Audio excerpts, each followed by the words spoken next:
It began on a quiet blue world called Novara, one of Earth's outer colonies.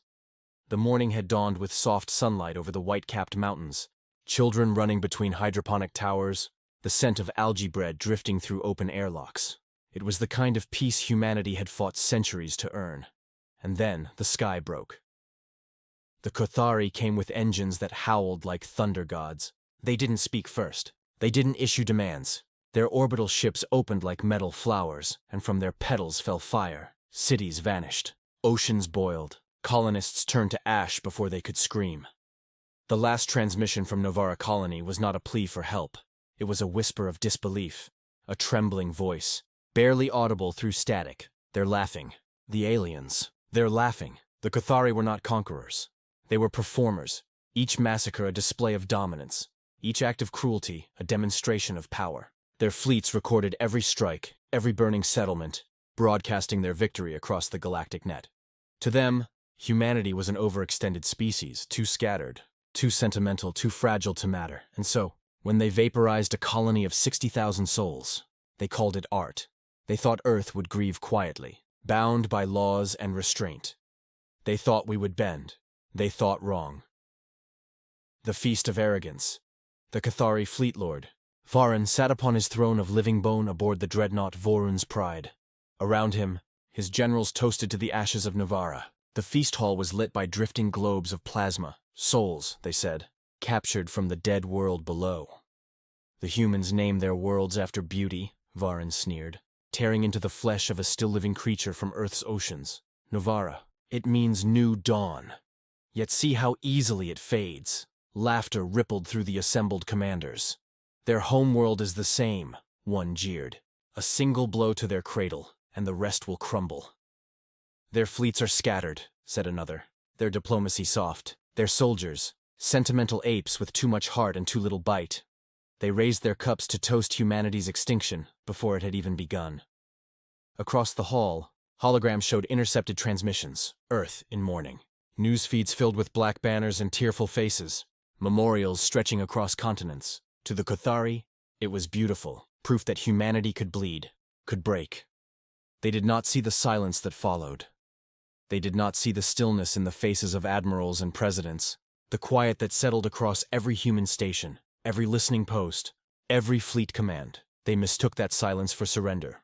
But it was not surrender. It was preparation. 3. The silence before the storm for 3 weeks.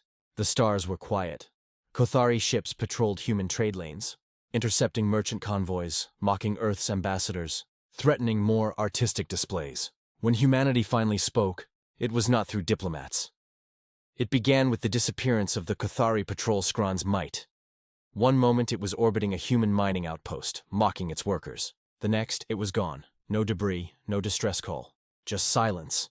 Then the Kraith Devourer vanished. Then the Vorik Spear. Then 3 entire fleets.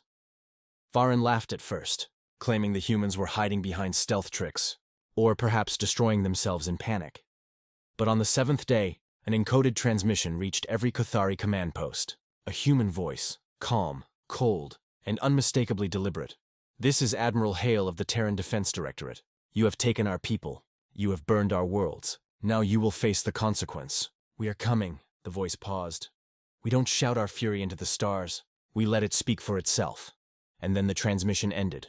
For the first time, the Kothari fleet's laughter stopped on 4. The march of iron and flame, the first sign of retaliation was not seen. It was felt. Every Kothari sensor across 20 systems blinked out simultaneously. Communications jammed. Navigation fields scrambled. And from the blackness between stars, something vast began to move. The Terran Armada had come, not the scattered patrols or peacekeeping vessels the galaxy had known. No, this was the old Earth, reborn in fury, dreadnoughts kilometers long, black as void, their hulls marked with names of the fallen. Novara's Wrath, Soul's Edge, Retribution. Each ship carried silence like a weapon. They did not broadcast demands. They did not parley. They simply advanced, methodical and unstoppable, their engines rumbling like the heartbeat of a vengeful god.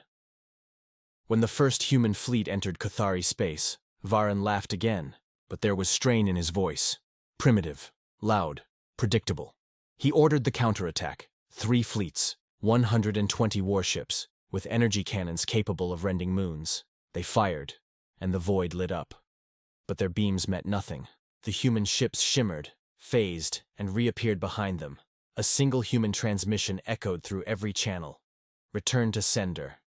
The dreadnought Retribution fired its main gun. The Kothari fleet didn't explode. It ceased to exist. In seconds, 100 ships became vapor and light. Those who watched from distant stations described it as the sound of judgment. The day the Kothari Empire fell, what followed was not a war, it was a reckoning. The Kothari Empire stretched across 60 systems. In a week, half were dark. Earth's fleets did not conquer, they erased. Orbital foundries melted, shipyards cored, command stations vaporized mid-sentence.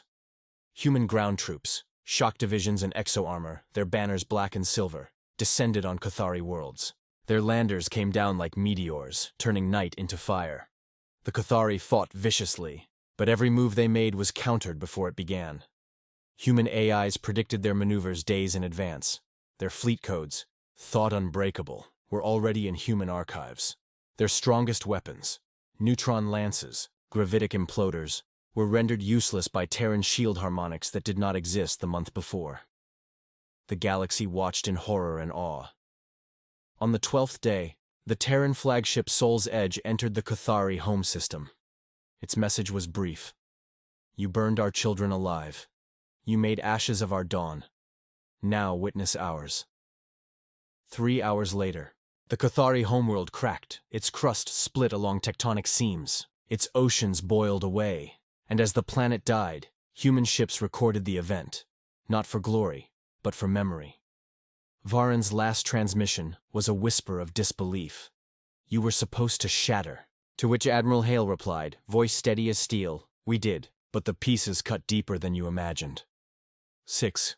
The silence. After vengeance, when the fires dimmed and the echoes faded, humanity did not celebrate. The Terran fleets withdrew, their banners lowered, their guns cooling. No parades, no triumphs, just silence.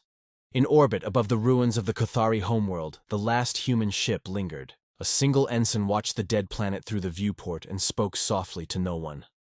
They thought Earth would shatter. Beside her, the Admiral's voice answered like a whisper through the comms. And we did. But we put ourselves back together sharp. Word spread across the galaxy faster than light. Empires halted their wars. Pirate lords surrendered unprompted. The phrase, "Don't provoke Earth," became more than a warning. It became law. The Kothari name was erased from star maps. The systems they once ruled were left untouched, their ruins marked only by human beacons bearing a single inscription, in memory of those who mistook mercy for weakness. 7th. The lesson written in stars decades later. Scholars and diplomats still debated the Terran retaliation. Some called it excessive, others necessary. But those who had seen the footage, the glassed worlds, the precision strikes, the fleet maneuvers that defied understanding, spoke in hushed tones. They said humanity had not merely avenged Novara. They had redefined fear. Even now, in the outer systems, alien children are told bedtime stories. Do not wake the humans. They remember, because the truth is this. Humanity had shattered once. But when something shatters, its edges become sharper, and those edges cut through the stars themselves. When the Kothari mocked our fragility, they revealed their ignorance. They never understood that every time Earth broke, by war, by famine, by loss, we learned how to rebuild stronger. They thought Earth would shatter and be gone. Instead, we shattered them, and the sound still echoes in the dark between worlds. 8. The whispered fear now, centuries later. Travelers still tell stories of the burning silence. The void where the Kothari Empire once stood is forbidden space, uncharted, unlit, untouched. Ships that stray too close report strange signals, heartbeats in the static, whispers in the dark, like the echo of old vengeance refusing to fade. No one knows if humanity still watches that region. Some say the Terran fleets sleep beneath those black stars, waiting.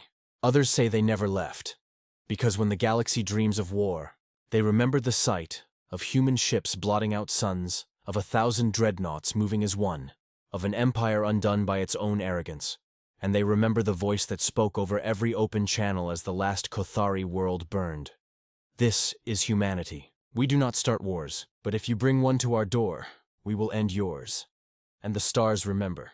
They thought Earth would shatter, but we shattered them.